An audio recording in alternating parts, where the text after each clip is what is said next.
So good morning, everybody. I'm Nicola Barrett, Chief Corporate Learning Officer at Emory Executive Education at Goizueta Business School. Thank you for joining us this morning for our Business Over Breakfast webinar series.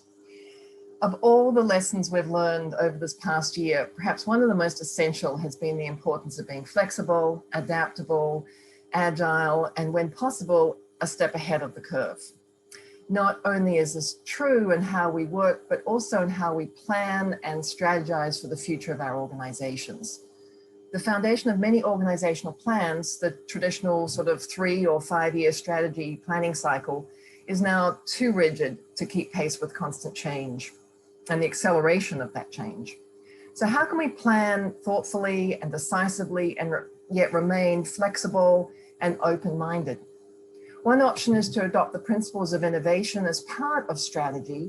And to that end, we're lucky to have Scott Sanchez with us today to explore this morning's topic, the intersection of strategy and innovation, where organizations thrive. Scott is a human-driven product innovation leader. Is that what you want to be called, Scott? I may have to work on that, to be clear. With expertise in innovation, product management, design, and a history of turning deep human insights into simple yet impactful products and experiences that delight customers.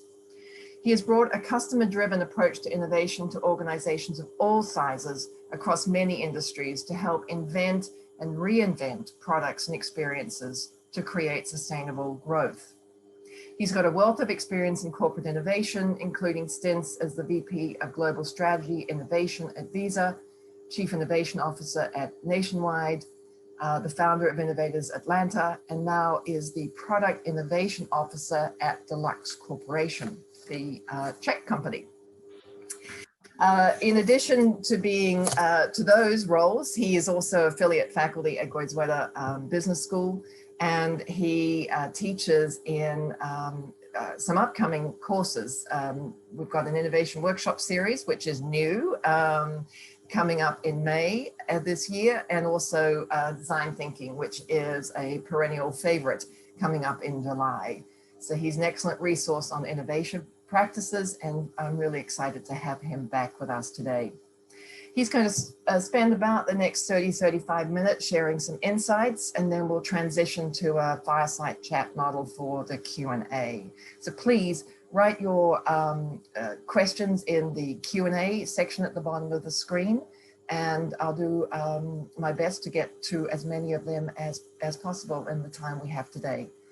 At the end of today's session, there'll be a short survey, so please do stay on that extra 30 seconds to fill that in. That's really important. That helps us understand how we're doing and what interests you. And all I have to say now is enjoy the morning with Scott. And I hope you'll find this session to be interesting and informative as all of the others. Over to you, Scott. Wonderful. Thank you. Thank you so much for the introduction. It's funny, talk about the words I use. My 5-year-old asked me what I do, and I told her, quite frankly, I'm a human-centered product innovation leader. And she was like, what? Right. And so I said, well, I try to help make things better for people. And so I was talking to my 11-year-old thinking I could actually get even better. And I ended up with, I help make things better for people. And then I was talking with my mom, right, who is, I don't know, 70-ish, right? And I tried to explain what I did, and I ended with, I try to help make things better for people. So, maybe that's what I need to say in my bio. Well, thanks everybody so much. Thank you so much for joining. I have a background where I'm fortunate to do really 2 things. One is to do and learn, right? Having run innovation, run product management, et cetera, in a series of companies. And help make them better. But I also get to teach and coach. Affiliate faculty at Emory, started Innovators Atlanta to help bring innovative skills to people of all ages, 5-year-olds to 11-year-olds to high schoolers to everything, to adults to everything in between. So I'm fortunate that I get to do both of these. And quite frankly, I love modulating between both of these along the way. So as Nicholas said, we're going to use Zoom for, you're going to see the slides. You're going to please use chat to react to things as we go. We'll be looking at that. We'll use Q&A for questions. Nicola's going to come back and we'll do Q&A as we get towards the second half of the hour. And then we'll use Mentimeter, if anybody is familiar with that, for real-time input on questions as we go through this. Mentimeter is pretty easy. You just go to a website, fill in a code I'm going to give you in a second, and then answer the questions as we go. That helps give all of us insight into you and how you're thinking as we go through this. All right, and the code you're going to use today is this, 306727-2. I'll have the same code up on other pages as well. Feel free to go ahead and go there, right? Thank you for putting that in the chat, right? Feel free to go ahead and go there, and we'll start the conversation around this intersection of strategy and innovation. But let's start out with some definitions, right? And there are all kinds of definitions. I won't profess to say that these are the perfect ones, right? But when we think about the mission of a company, that's really why we exist as an organization. Whether you're a big organization or a small organization, a two-person shop or a 30,000 person company, why we exist. There's strategy. How do we get there? How do we get to that mission? There's what we will and what we won't do. And then third, innovation. This is where we must go, often through experimentation. So if we sort of use those as the backdrop for our definitions, the first question to you all is really, where do organizations struggle the most? So go ahead and log on to Menti at that code. Go ahead and what is your answer? Do you think they struggle more on mission? Do they struggle more on strategy? Do they struggle more on innovation? Awesome. So we're starting to see some numbers come in, right? Fascinating. Usually innovation is one of the first answers people give, right? Which is great, right? No doubt, as a lifelong innovator, I fundamentally believe we've got to do more. But now I start to see people, hey, strategy actually is another really important challenge, and then some on mission. And really, that's what we're here to talk about today is how do these pieces interact with each other? How do they inform each other? How should they inform each other? Awesome. Great job. So let's jump in a little bit more. All right. So the traditional journey of an organization looks something like this. Now, I will tell you, I adapted the sailing trip metaphor, which is a brilliant metaphor from the First 90 Days book by Michael Watkins. But I love the sailing trip metaphor. The mission is, where are we going? At the end of the day, when we go on that sailing trip, where are we going to get to? Strategy, how do we get there? What will we do? What won't we do? That's your route. That's the things you're going to do along the way so that you can get to that end destination. There's the plan. What do we need to get there? We need a boat, right? We need a crew. We need supplies. We need things along the way, and we need a plan. And then there's the execution. We got to get there. But one of the things Michael says that I think is brilliant is get there, but watch out for reefs. And I love that metaphor. So think about this traditional journey of an organization, almost top to bottom, almost this ability to think about how do we get there, but watch out for reefs. Now, let's be clear. Let's talk about reefs, right? A little bit. If you think about what it's like today, hint, there's going to be more to this page as we build it up. You know, this was sort of the metaphor. And quite frankly, for, decades, right? This is what companies did. They spent a lot of money. They planned, they executed the plan, and ideally they achieved things as they did. The problem is, in today's world, right? There are more challenges than ever. To keep going with this metaphor, there are reefs all over the place, right? How do we actually navigate all of these reefs? That's number one. Number two, right? There's big players entering the space, right? There are icebergs out there that you've got to avoid, and they're not small. They're huge. They're transformative. They're disruptive. Things like when Amazon chooses to think about entering a space, everybody freaks out. I was at Nationwide when Amazon said, we're going to start to get into insurance, right? Amazon has done brilliantly in so many spaces. Well, now are they coming after us? And you feel like you've got a target on your back from the big guys, right? Whatever that is, right? So that's the second. But let's also be honest. Small players are targeting you, right? Well, again, regardless of what size of an organization, you've got competitors. You've got new competitors. You've got competitors that are doing unique things and interesting things. So here we are sailing along, trying to avoid reefs. We're now trying to avoid the icebergs. We're now trying to avoid the hailstorms. right, that are happening. And oh, by the way, new technologies are coming in too, right? It's literally an alphabet soup of ML and machine learning and AI and artificial intelligence and blockchain and Bitcoin and all these other things that are there. And quite frankly, it's easy to get distracted with them. It's easy to say, gosh, should we go think about something there? Should we go do something different there? And oh, by the way, the pace of change hasn't slowed down. So with all of this facing us, we also have to move faster as an organization. And quite frankly, this is not easy. Even the reefs by themselves are not easy. All these other things are challenging as well. Having spent a lot of time talking with small businesses, I hear and feel the challenge that they have ahead of them.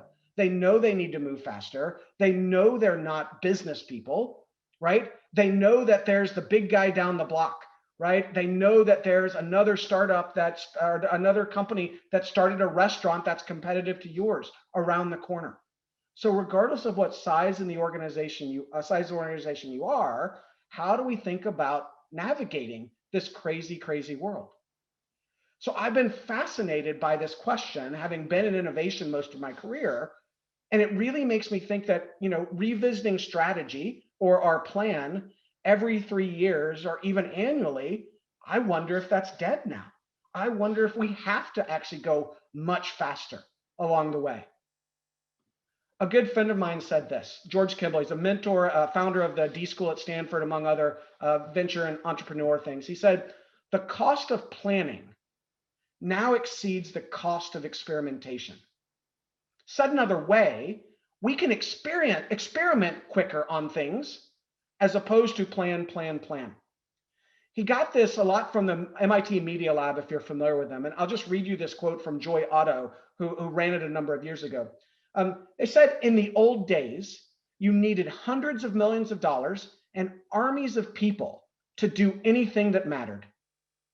Today, a couple of kids using open source software, a generic PC, and the internet can create a Google, a Yahoo, a Facebook in their dorm room. Plug it in and it's working even before they've raised money.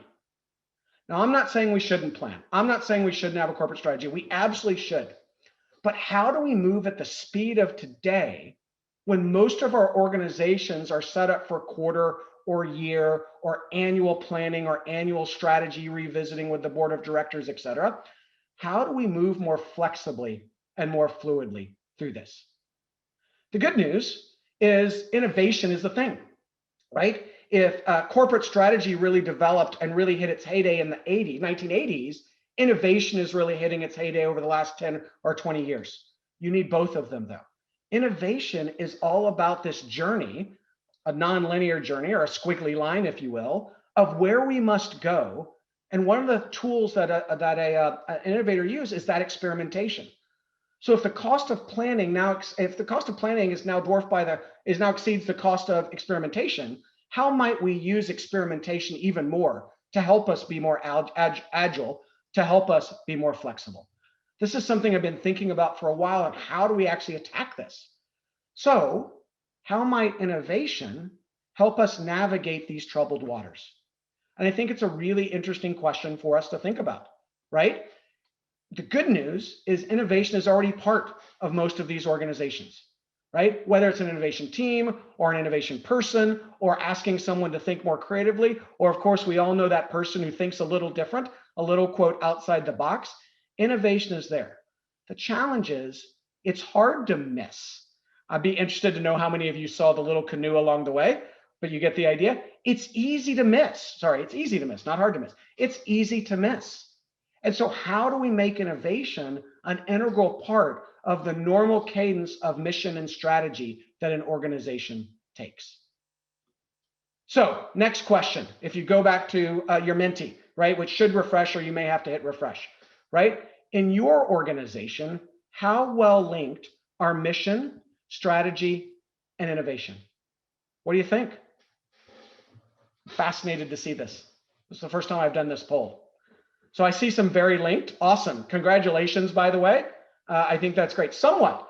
Quite frankly, I would hope most organizations are in the somewhat, right? Without a doubt. Not linked well though. Like we see that a lot. We see these organizations that, the mission and the strategy and innovation are disconnected to some degree. And thank you for that 4% of people who said we don't even have innovation. I hope you have mission and strategy, to be clear, right? Even Jessica adds not linked well, right, in the chat, right? This is an interesting challenge to think about.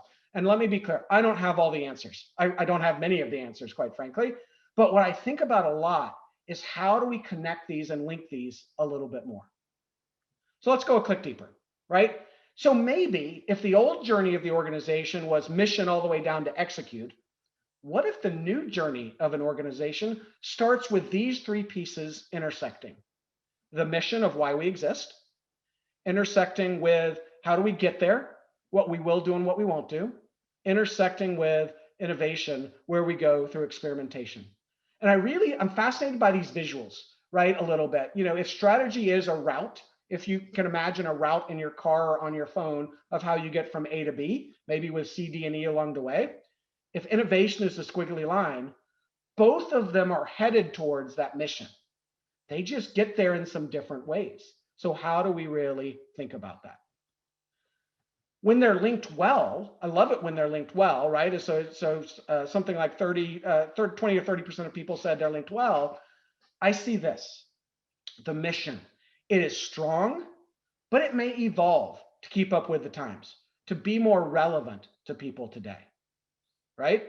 Strategy, it's flexible, it's iterative, it responds quickly to new insights. It provides direction for where innovation should go look.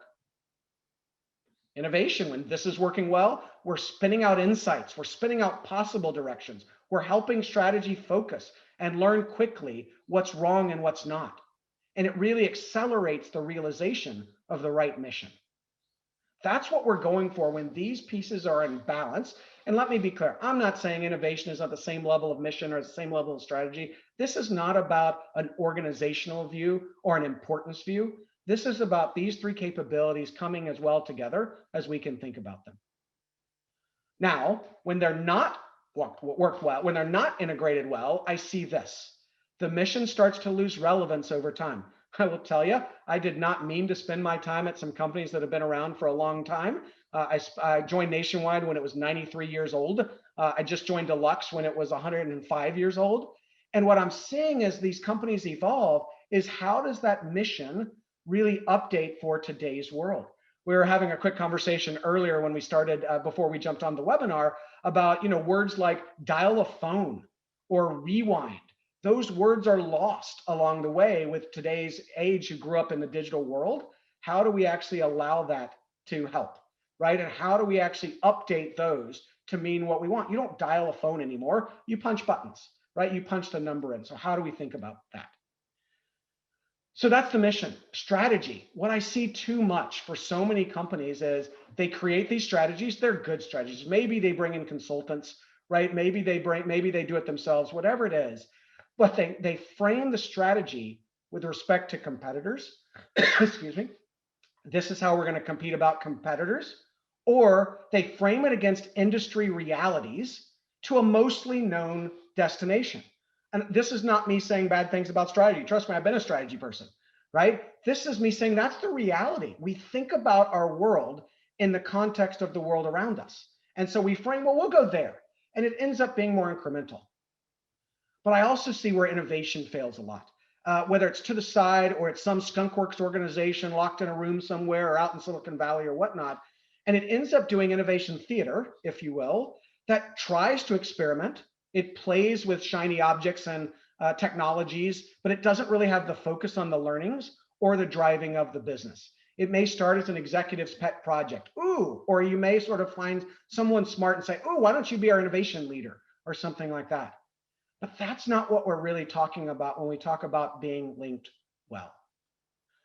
So let me tell you a story to try to bring this to life. I spent part of my career before Nationwide at First Data, running innovation there from about 2010 to about 2017, I think it was, right? And how did we actually think about these pieces together? Now I will tell you, right? It wasn't like we went into our work and said, oh, let's revisit the mission, the strategy, and innovation. We didn't have that lens as we thought about it. right? But let me tell you the story that I think will get at these 3 pieces. So First Data, our mission, our brand, to be frank, was beyond the transaction, but we believed our mission as a company was to really help things in the transaction area, payments especially, but also to go beyond the transaction to other things. And our strategy for quite some time was we want to sell everything we can that's payments related to big merchants and what big merchants want. To be clear, First Data sells to financial institutions, small businesses as well. This is just one piece, big piece of First Data when I was there. And that was our strategy, sell everything payments and basically give big merchants what they want, right? Because they're asking for it, the Walmarts and the McDonald's and merchants like that sell things, they needed to get paid by their customers. And so when I started innovation at First Data, again, innovation wasn't necessarily brand new to the company, but it had done it fits and starts. How do we bring it together? It was early days for us. We were still figuring out what our role was. What were we going to do, right, to help drive innovation at the company? And so we got a new assignment. And that new assignment, and this was back in 2013, I think, was go design a mobile payment wallet. Go design a mobile payment wallet. Made sense at the time, still makes sense to some degree, right? Everybody's using their card, right? What if everybody has a phone? What if we could bring those together and we could create a mobile payment wallet? Okay. We could have, quite frankly, just listened to our merchants. They said, we want to be able to accept the phone payments at our point of sale. Can you make it happen? Be honest, I could have just listened to my chief product officer and said, okay, I'll go build you one. That was an interesting conversation when I went a different way. We could have copied competitors, PayPal, Google, Apple, Square. Everybody was trying to do a mobile wallet at the time. In fact, if you're familiar with 5 or 6-year-olds playing soccer, right? The wallet wars felt like those kids playing soccer. Everybody was moving around, following each other, not sure where to go. We approached it from a human-driven innovation perspective. So we focused on the person buying and the business selling. That was our focus. We're human-centered. We believe in that. We went and talked to them a lot. And then what we ended up doing is when I said we went and talked to them, we really did. For example, my team and I sat in the back of SUVs and went around the drive-through at quick service restaurants. And I got to tell you, I used to like the drive-through. One of the worst experiences I've ever had. The waiting, the kids fighting in the back, the what am I going to order? Quite frankly, it's a nightmare. And yet the drive-through was a wonderful innovation for a long time. I still like it. I think we all still like it. But it wasn't nearly as good of an experience as I fully expected. So we sat with them, we watched them, we understood these things. And we ran workshops with our big merchants, not just to take their order of what they wanted, but to really understand what mattered to them. We tested some prototypes. These are a handful of prototypes we tested with real consumers. They didn't do anything. They're hand-drawn or computer-drawn on paper, and we tested them on paper. We call these low fidelity, right? We tested those. And we learned 2 big things as we did this work. It's really not just about a mobile payment. That's where we started. That's what people wanted us to do. We had to pivot. It was about 2 things. It was about commerce. It wasn't just about payment. It was a way to earn and redeem loyalty. It was a way to save money. Quite frankly, it was a way to connect with people in a different way. That's where the opportunity was. And secondly, it wasn't just about that transaction at the point of sale. It was about how do we redesign experiences that you have with these merchants to minimize waiting. Minimize waiting. Very basic human need, and waiting is an absolute nightmare. So that's what we really took away. And so we said, well, gosh, let's actually figure out how to do this. Long story short, we launched a product and a product suite called Universal Commerce. Universal because it's not just mobile, because there's an interaction there. Commerce because it's not just payment. And we created the ability to customize it for various verticals. So back to my quick service restaurant example, right? Universal Commerce for quick service restaurants was a big part of it. It didn't just have payment. It had the ability to remote order. We had to tie in to minimize payment. It had the ability to use the mobile phone to do that. It had offers and rewards in that. And it allowed the customer to be connected. So if any of you have used some of these brands on here, that really came out of my team and working with these partners. So now the experience, as many of you are familiar, is exactly, somebody said, I love the Chick-fil-A experience, right? Love it. So now what happens is ahead you order. This is what I want, and make it really easy to order. What are your favorites, etc. And then it says go there, drive there. So then we use geofencing so that when you entered the area around it, we said, hey, it looks like you're here. Are you here? So you click yes, I'm here. And I parked in stall number 11, right? And then they bring it out. So what did we just do? We just took that drive-through experience where there's nothing before, right? You go through it, you order and you pay all at once, right? In a line, to actually now what you can do is just be natural without waiting in line. Now, to be clear, there's still some time it takes for them to bring your order out. What we learned in quick service restaurants is they don't want to fire the food to the kitchen to have them make it until you get there. Okay, got it. And they're getting better and better and better as we do this. So when we think about it, as we think about creating this experience, it wasn't just about payment. It was about commerce. Fiserv bought First Data a few years ago, and omni-channel commerce is still a critical part of what they're trying to do. Okay, so let's get it back into our framework of innovation, strategy, and mission, right? So if beyond the transaction was where we started, and it fed payments, everything, and then it fed where we go, what if we also go the other way? What if the invention and the launch of universal commerce informs our strategy? And our strategy now becomes, let's sell commerce solutions, not just payments to big merchants. But one of the other ways we'll get there is we'll engage them and their customers along the way. We had to build a client innovation workshop program at First Data to do this. So now it informed our strategy. By the way, I think it continued to push our mission. I won't tell you that we changed our mission directly as a result of the project, right? But it was yet another data point that said there's something more than what we think. And it really challenged us, among other things, right, to actually think about what is the mission that we play? What is the role that we play as we think about connecting these pieces together? So that's in a nutshell First Data, right, as we did it. And so maybe the new journey for this organization is partly about a more traditional journey, mission down to strategy, strategy to innovation. But what if it's also innovation back to strategy, innovation back to mission, strategy back to mission as well? What if it's about the ability to be flexible between these, right? To go both ways along the way and really allow us to iterate all of these pieces all at the same time? What if this is where organizations thrive as we connect these dots together? So back to you again, right? Let me ask you again, after hearing those stories, how well linked are mission, strategy, and innovation in your organization? Maybe you got it all. Maybe you knew it all. Or maybe we started to uncover some things where that link isn't as strong as we want. I'm curious, quite frankly, and I haven't done this compare before. So I may have to go back in a little bit and actually compare the numbers. Fascinating. Awesome. So as I recall, right, there was probably a little more very linked, right? There was probably a little more somewhat linked. There's definitely more not linked well here. And thank you for that 3 or 4% of people. We don't even have innovation. Got it. But when we think about these pieces connected, and let me again say, this wasn't, the First Data story was not about, you know, me and the strategy officer and the CEO of the company sitting in there debating these three things. But when I looked back and I looked at the impact that was had with this project and others, it really did start to push the organization.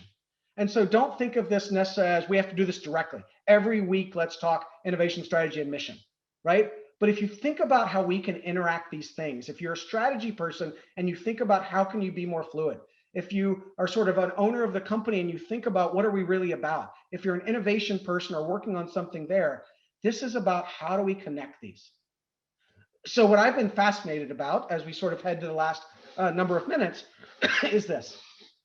There's all kinds of innovators tools out there. These are a bunch that I like, right, that I use along the way. I won't get into them. Some of my favorites are design thinking and storytelling, collaboration, and empathy. But I've been fascinated by how might we innovate strategy and mission using an innovator's toolkit? What does that look like, right? So I'm going to pick 3 of those tools and maybe be provocative a little bit and give you a quick example of each. What if we used empathy? Empathy is all about understanding people better than they know themselves. What if we were to ask an open-ended question to leaders inside the company and customers outside the company and compare their answers? What if we asked organizational leaders, what business are we in? A very simple question. Interestingly enough, I've asked this question of the last 3 organizations I've been at. I joined and I asked the same question, and I got to tell you that the answers vary widely, but it helps me understand where we think we're going, but more importantly, where we are today. What business are we in? Maybe we go to those customers that are in focus for us. What need do we solve for you?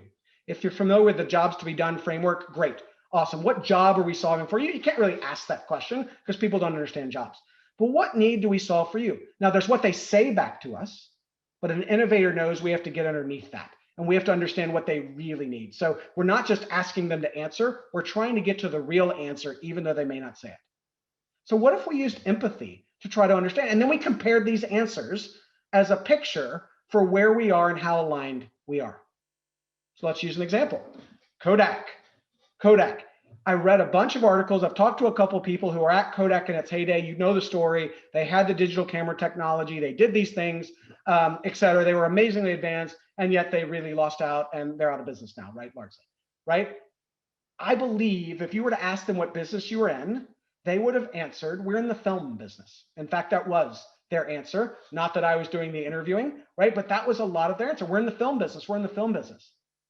But if you would have really talked to customers and understood what need we were really solving, I wonder if customers would have said, well, you're helping me protect and share memories. And then I wonder if we would have compared those two, would things have ended any differently for Kodak? I don't know the answer. A little bit of revisionist history, a little bit of hindsight without a doubt here, but I wonder about that. What I do know, though, is I'd want to know the answer to those questions at my organization right now, because maybe, just maybe, it might have said that we were out of alignment, and maybe that our mission and our strategy wasn't where we needed to be. So that's one tool. A second tool, prototype. We test prototypes with people, often low fidelity prototypes. I showed you some of those in the first data story. We test those with people to understand. And in a project, what if we actually use these projects as a prototype? In a project, what we're trying to do is we do, create a new product or reinvent an existing product, is we're trying to make sure we know who we're solving for, what their needs are, and then how we solve it. There's a whole nother set of conversations we could have on that who, what, how. And as we teach design thinking at Emory, feel free to look into that. We can go much deeper into that, but I won't go there now. But what if we use that project as a prototype to actually test strategy? And what if we ask the question, well, what ideas are resonating with people? What aren't? What does that mean for our strategy? And what if we use the learnings from some of that project to at least pressure test? And then what if we use those projects to also prototype our mission? What's resonating? As we're in and engaging those prototypes with real people, right? And we think about our mission as a company, is it resonating? Is that what they want? We had this really good conversation at a workshop I was at where people were asking about what's the brand of an organization and whatnot. And as a human-centered person, I said, who owns the brand of the organization? The answer is often, obviously, we're marketing or board of directors or all of us. I'll be honest, I actually think the customers own the brand. But you better really understand what the brand is in their minds, because that's the reality. Yours is perception. So how do we do that? So what if we use projects as prototypes? Let me give you an example. I was at Intuit for a number of years, and this was in the early 2000s, right? Our mission at the time for Intuit was to revolutionize the world of small business and personal finance. Love that mission. I'm not sure it's that different today than it was there, although of course tax is probably more important, though you might count that in the world. At the time, a strategy was set. QuickBooks, great product, right? Really, really great product. 80% of small businesses still use it, et cetera. The strategy at the time was, what if QuickBooks wasn't just accounting, but let's make QuickBooks complete business management, total business management. It does everything for you as a small business. You can see how, one, that fits in the mission, and two, quite frankly, it seems pretty reasonable on the surface, right? we went out and we were doing some prototyping and we were testing this idea or something around this idea. And you see a low fidelity concept that we were testing. It had customer stuff in it. It had appointment stuff in it. It has financial stuff in it. It had history stuff in it. It had something close to complete business management. We tested it. Guess what?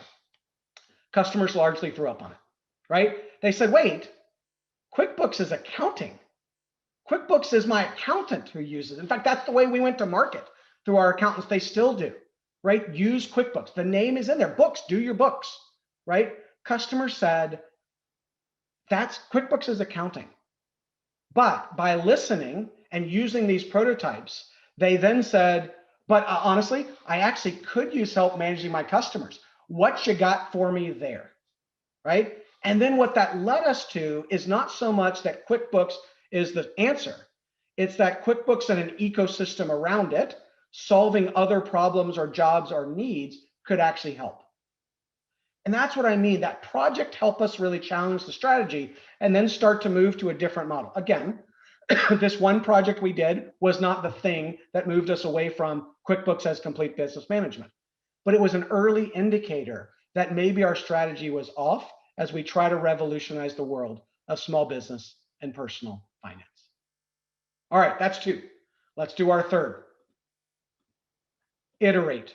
Iterate is absolutely in an innovator's toolkit, right? We engage customers along the way, or prospects. I use the word customers pretty broadly, just so you know, right? Prospects are people along the way. And what if we did that and we allowed that to help us revisit and refine our strategy and our mission? So what if we played at two levels? The top level is strategy and mission. What if we actually, as our project was going through its squiggly line, what if we iterated strategies and even pushed on the mission with that while we're playing at the project level and iterating and learning as we go? How do we do that? So one more quick story. At Nationwide, one of the things we were thinking about as we put in an innovation practice there was how do we help attack our business digitally? Right? And one of the areas that we thought about, what we call domains, was the life cycle of a home, right? Just an early frame of customer needs.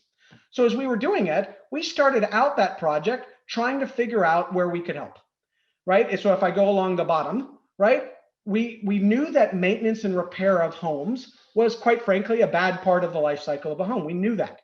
We thought home warranties might help. So we tried that for a little bit and prototyped some of that stuff. Fascinating enough, there's some fascinating learnings around that. There's a role to play, but not the role we expected. And then we said, well, great.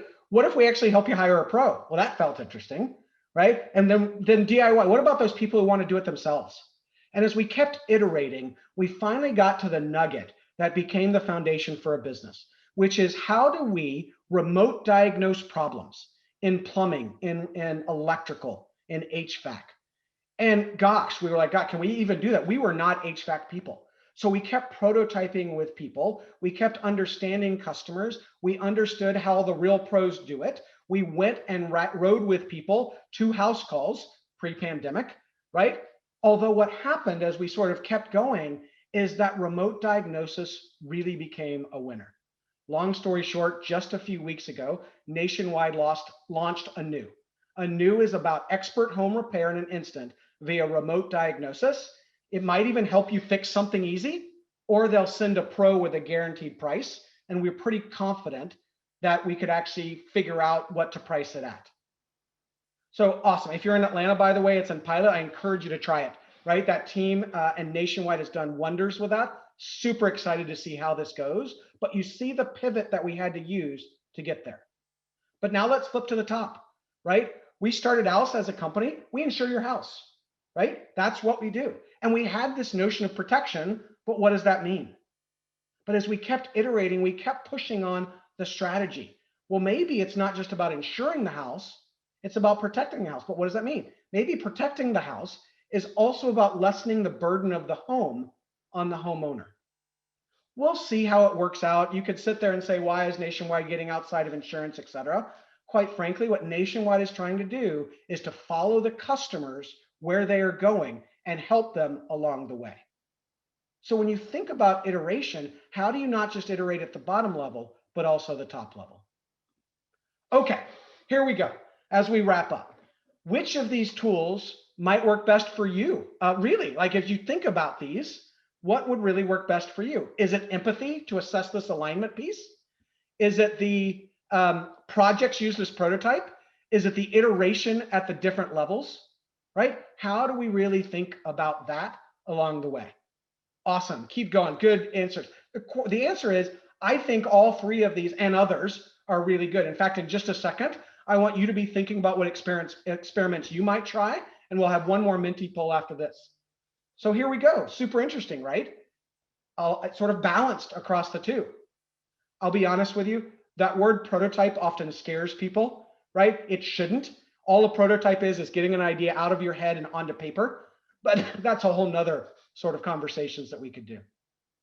Awesome, really, really good. All right, so if these are some of the tools that are there, how do we think about this intersection as we go? And how do we keep iterating these two together? Where do you go? So here's my ask. What I've learned over time of teaching people innovation is big change comes from small experiments, right? And the reason small experiments help is they help you learn quickly. So when you think about it, don't go call a big workshop to get the strategy person, the mission person, and the innovation person together and talk about this. I would actually, instead of go big, I would go small. And what we find is that those small experiments help you. They're also small risk. And don't focus on getting it perfect. Get it good enough to learn. So here's the last question. And I'm actually going to leave this up as we talk about this and we go into Q&A, is what's a specific experiment you could run next week to innovate your organization's strategy and mission? Be specific. Share with us what you think, right? I don't know what this, I will. I love I will statements. I will in a meeting next week do X. I will next week call a customer and ask an open-ended question. Something specific like that. We'd love to hear what experiments you're thinking about as you start to process and put some of this in action. Because as much as we enjoy the webinars, right? As much as we enjoy sharing and helping you learn, we care more that it's impacting you and your organization. So with that, Nicola, let's take some questions.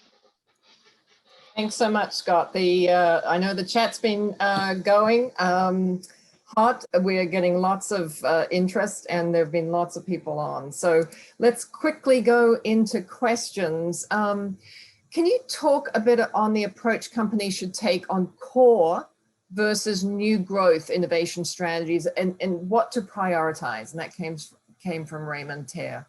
Awesome, Raymond. It's a fascinating question, and there are books written about this. Here's the way I think about it. At the risk of giving you an it depends answer, the answer is both.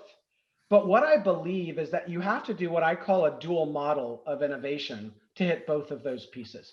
You can do innovation for a company, right? If you will, there's sort of three models of innovation in an organization, right? You can do it for them, which means you sort of say, okay, let's put a secret skunkworks organization over here and they can work on all the new growth stuff, right? The problem is when they come back, you end up with what I call organ rejection. You could also do it to them. You tell them how to do it. You coach them. You even run design thinking like workshops, and then they're responsible for it, right? Sadly, in that case, you end up with malpractice. So I actually believe in a with model and a dual model where you have a central group that's really focused on the newer growth opportunities, some of the more adjacent and transformational, but you also work with the business units, right, as an example, to drive the core and some of the adjacent. The business units can't export all innovation to someone else, but they also can't handle it all. So how do we think about setting up a dual model and doing both? And when I say do both, that doesn't mean 15 projects in each. It means is if you only have the resources to do 3 projects, great, do 1 core, 1 adjacent, 1 transformational. If you have more resources, there's a great 70-20-10 percentages. That's great, where 70% core, 20% adjacent, 10% transformational. Just make sure you think about how you balance it. It's really about a balanced portfolio than it is anything else. Thanks, Scott. So the model the triangle you put together around mission and strategy and innovation is fascinating. Rio asks, when is it appropriate to change or modify your mission, and how flexible should an organization be on its mission? Yeah, it's a really great question, and I'll tell you the way I think about it. I don't have the answer. I've been involved in some mission work along the way. The way I would think about it is don't change it often, but consider changing it often. And what I mean by that is you've got to continually figure it out and reinvent and learn and understand those things. And then you need to see patterns over some period of time with your customers. And I would even test several of those patterns before you change your mission.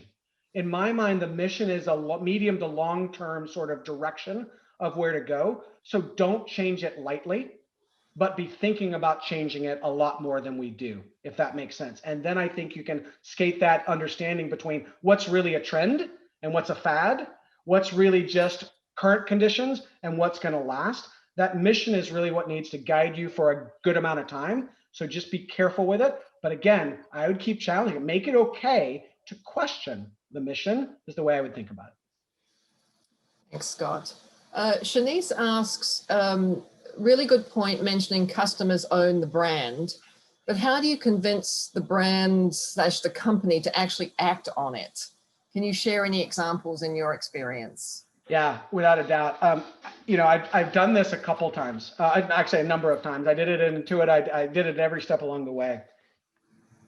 I can sit here and come back to an organization and talk eloquently, hopefully, and tell stories about customers and the brand.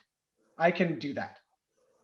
But I'm never going to be as good as if they see it and hear it directly. And so what I do is I bring people out with me, right? In a non-pandemic world, we go visit real customers, right? At First Data, we created an In the Wild program. What In the Wild was, is we took all of our senior executives, then all of the next level down, and then we created a program for employees where we go out and we talk to real small businesses and we listen, not in a selling way. This isn't about sales.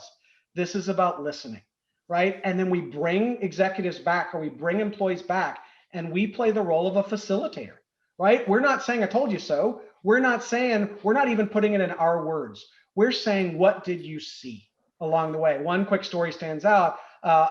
Innovation leader, Deneen Luxford, who's a great innovation leader and designer, researcher, and I took the CEO of First Data at the time, Frank Bisignano, out to a small business in New York City. And I got to tell you, we were a little nervous because we went into this restaurant and the guy took us downstairs in the basement, the four of us, and we were like, where are we going? And we sat there. And I had told Frank, please be quiet for 45 minutes and just listen. And then he said, Scott, I can't, you know, after 45 minutes, so he lasted. After 45 minutes, he said, I can't just listen. I have to ask questions. And he leaned in and asked questions. And quite frankly, that's the kind of fundamental game changing we're talking about. So this isn't about research per se. This isn't about stories. It's about getting these people to feel it, to live it, and to understand how it really is, not the way we think it is. Said another way, it's getting out of the ivory tower and seeing things for real into the field. Mm-hmm. Thank you. And I know you put that into practice because you and one of the team, the executive education team, have been doing just that with a number of empathy interviews to inform the upcoming workshops and design thinking course. So that's exactly right. Without getting too meta, I try to use my tools to improve my tools, right? For lack of a better term. Absolutely. Exactly. Absolutely. Right. So I want to have you answer William Fuller's question, who was the first one off the line this morning. Do you consider innovation to be part of execution? Great question. I think innovation sits at a couple levels. And quite frankly, the discipline of innovation continues to evolve. Every innovator knows that there's a bias for action, right? And so absolutely execute. Instead of think, do. Right? I often talked at First Data, instead of creating a think tank, we were creating a do tank. But what innovators are really good at as well is then zooming out, if you will, and thinking more strategically. And so this ability to go between the strategic and the tactical, go between the plan and the execution, I think is a really important part. We call it zoom in, zoom out, right? I need you to zoom out here. What would you think? And so the ability for you to stay focused on whether you're zoomed in or zoomed out thinking, and then be able to flip modes, right, to that other way. So I would say, yes, innovation is execution, but it's also more than execution. But if there isn't a do part of it, you're not doing innovation. But if there isn't a what should we do part of it, you're also not doing innovation. Right. Gary asks, what's the difference between innovation and research and design in the critical thinking process? Great question. There are a lot of different ways to do innovation, right? Without a doubt. I happen to subscribe to the human-centered approach to innovation, right? It's been the most repeatable. There's technology-driven innovation. Google does this, right? They come up with cool stuff, they launch it, and they see what sticks, right? Microsoft does more of a fast follower approach to innovation. They copy competitors, right? They didn't invent WordPerfect, but they took it and made Word, right? It means you miss things. I don't know that anybody has a Microsoft phone these days, right? To be clear, I believe in the human-centered approach to innovation, to uncover things that people can't articulate, but then can never imagine going back. So for me, research, design, iteration, prototyping, empathy, those are all tools in a human-centered approach to innovation. And quite frankly, I think they're mission critical. They're not nice to haves. They're not, let's go validate what we think and prove ourselves right. They are tools that help you prove yourself wrong and iterate to the things that actually prove yourself right. And so when I go into an organization and I say, hey, we did research with customers, my answer is, ooh, what'd you find? My first question is not what'd you find. My first question is, how'd you do it? Because there are a lot of different ways to do research. You can imagine, I believe in a go there, lots of qualitative, really start qualitative and go deep, get past what they say to what they do think and feel. So those are the tools that I think are critical for a human-centered innovation person. Mm-hmm. Thank you. Sarah asks, what is a secret Skunkworks organization? You've mentioned it a couple of times. Awesome. So I've been fascinated by the evolution of innovation in organizations.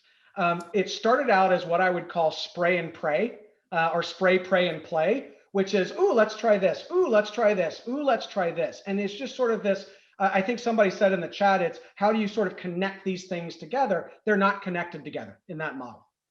Some organizations then progress to a dedicated team that's trying to do something, right? Sometimes this is a pet project of an executive, and they put them to the side of the organization, and there's good intent there. The intent is to not let them be biased, to let them move faster, and all of those things. The problem is innovation shouldn't be exclusive. Everybody's got to innovate. We all need to be part of this, whether you're in a call center or a product organization or finance or technical support, wherever, we all got to innovate. And so what the Secret Skunkworks organization is, a to the side group of people that you really don't tell, that you don't really know what they're doing.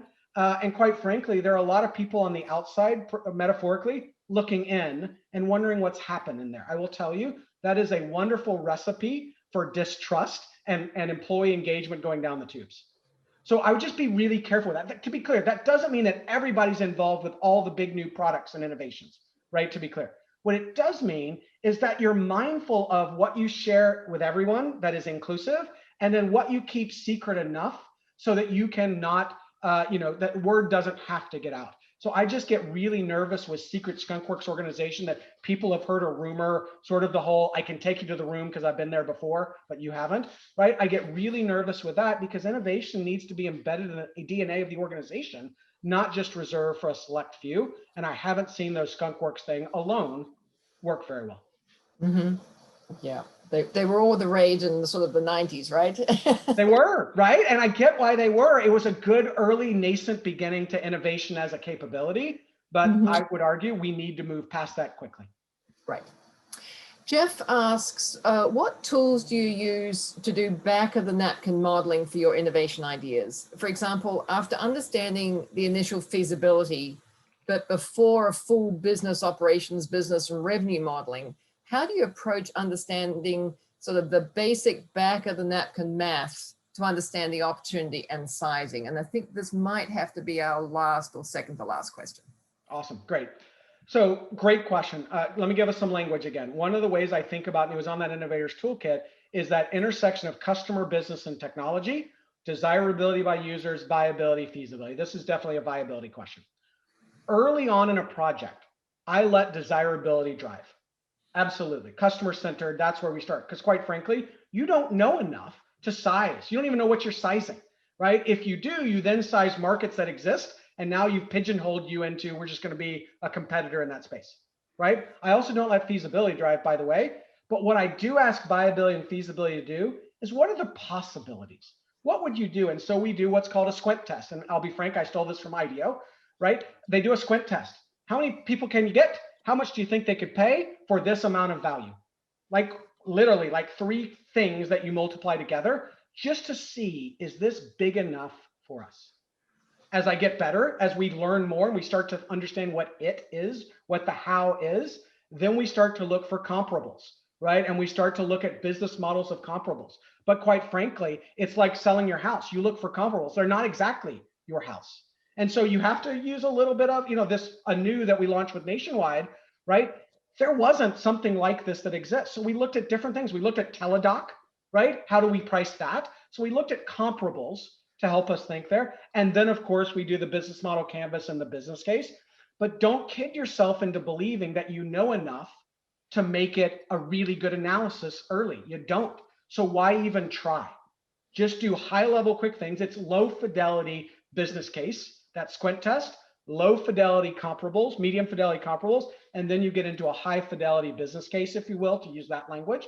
It's important to get there. You just don't know enough at the beginning, so don't even try. Thank you. So I think we're coming up to the end of our session. This has been absolutely fascinating. And I know we've still got questions there. So maybe we'll try a different approach this week if you're up for it, Scott, and we'll take some of those questions and maybe ask you to answer some of them on our LinkedIn if you're up for that. Absolutely up for it. I would just say one last thing to everybody. Thank you for the engagement. It's amazing. Thank you for participating. Here's the last thing I would just say. If you think about, don't go big, go small. If you think about how do you start to experiment your way, think of yourself as that snowball starting to roll down the hill. Start small and build on success and learn. And quite frankly, your journey in doing this will probably look like a squiggly line too, but just start the experiments and learn and iterate. And I don't know where it'll take you, but I wish you all the luck in the world. Thanks so much, Scott. Thank you so much, Scott. This has been amazing. Ashley, I think we've got to innovate on your voice. Sometimes it goes to robot. Tiffany, do you want? Ashley, yeah, I'll jump in there for you. So everyone, thank you so much for joining us today. We really appreciate you all coming each and every Thursday for the Business Over Breakfast webinar series. We've got a couple of other series coming up. Next February 18th, we've got Jamie Turner joining us for the Unspoken Rules of Leadership. And on February 25th, we're going to have Business and the Common Good. Does a company have a duty on its country? So we hope you all will join us for those same time Thursdays, 9 to 10 a.m. Eastern. We also want to remind you all of our upcoming virtual courses and workshops. We dropped a couple of links in the chat if you want to get some more information and details on those. If you're looking to get some more time with Scott Sanchez, he's going to be returning for our Innovation Workshop series in May of 2021, and he'll also return for our very popular Design Thinking for Business Innovation course in July 2021. Again, those links to find out more information are available in the chat, or you can simply go to the Goizueta page and look up Emory Executive Education and find us there. As Nicola mentioned, there will be a brief survey that'll pop up in your web browser before you exit. So please give us your feedback on today's experience with the Business Over Breakfast webinar series. We would greatly, greatly, greatly appreciate that. Scott, before we close out, I know you kind of gave us a last word. Any final thoughts before we go today? I lost the, oh, there I am. Okay, cool, sorry. I would just say this, just start trying some of this stuff. It's not gonna be perfect. It's not gonna necessarily, transform everything.